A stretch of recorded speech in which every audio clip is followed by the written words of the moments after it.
Marami ang nagtatanong, Idol, paano mag-gain naman ng weight? Paano mag-lose ng weight? So, ganito yan. Para mag-maintain, calorie maintenance. Ano yun? Yung calories na kakainin nyo sa isang buong araw at sa isang buong linggo na wala kayong ginagamit na walang activity. Yung para lang mabuhay. So, let's say 2,000 calories bawat araw.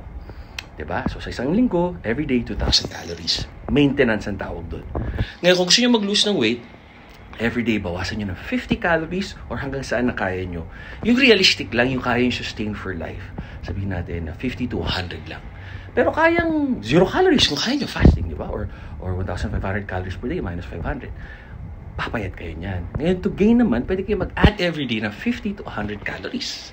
So, ganun lang yun. Or, pwede pang more, 2,500. Pero kailangan mag-build tayo ng muscle para walang stretch marks, walang loose skin. Tsaka mas mabilis ang metabolism, di ba?